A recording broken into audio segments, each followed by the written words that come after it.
बारिश की रिमझिम के साथ शाम उतर रही थी। कॉलेज की छुट्टी हो चुकी थी और कैंपस के बाहर वाली शर्मा चाय मैगी पॉइंट पर फिर भीड़ जमा होने लगी थी। छाते, बैग और गीले बालों के साथ लड़के, लड़कियां एक ही नारा दोहरा रहे थे, एक प्लेट मैगी, एक्स्ट्रा बटर डालना भैया। इन सब के बीच था आदित्य, जिसे सब प्यार से एडी बुलाते थे। वो थर्ड ईयर में था, लेकिन मन आज भी फर्स्ट ईयर के उस बच्चे जैसा था जो पहली बार हॉस्टल में रह रहा हो। उसे मैगी से कुछ ज्यादा ही प्यार था। शायद इसलिए नहीं कि वो स्वादिष्ट थी, बल्कि इसलिए कि मैगी के साथ उसे खुद से मिलने का मौका मिलता था।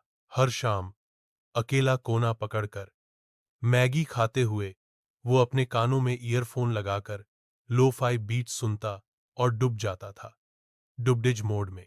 डुबडेज एक ऐसा शब्द जो उसने खुद के लिए ईजाद किया था, मतलब जहां तुम खुद को खा रहे हो, सुन रहे हो, सोच रहे हो और दुनिया से कटकर किसी और ही जोन में चले जाते हो। एक बार रूममेट ने पूछा भी था, भाई तू हर रोज अकेला बैठकर मैगी क्यों खाता है, ग्रुप में आ, गपशप कर। ईडी मुस्कराया था और बस इतना कहा, मैगी खाना मेरे लिए खाना नहीं, रिचार्जिंग है। उस शाम कुछ अलग था। बारिश ज्यादा थी, भीड़ कम। ईडी ने अपनी रेगुलर सीट पकड़ी, ऑर्डर दिया, भैया वही डबल चीज, एक्स्ट्रा मिर्ची और एक चाय। मैगी बनने लगी।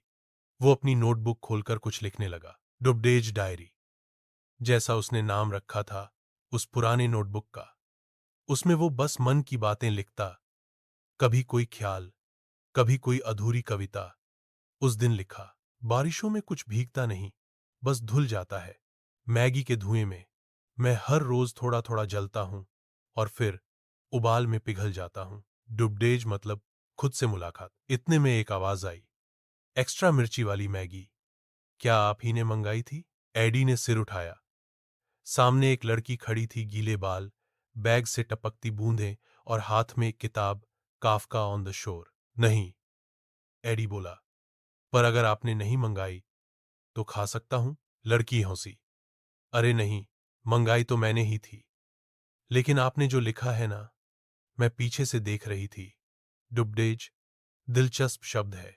एडी थोड़ा झेंपा, बोला, बस यूं ही एक जोन है मेरा। लड़की बैठ गई, नाम बताया, रिया। दोनों ने साथ मैगी खाई। बारिश चलती रही, गाने चलते रहे। दो अजनबी डूबते चले गए, मैगी में, बातों में और शायद एक दूसरे में भी। अगले कई दिन ऐसे ही बीते। अब ईडी अकेला नहीं आता था, रिया साथ होती। दोनों के लिए 2 प्लेट मैगी, एक चाय और ढेर सारी बातें।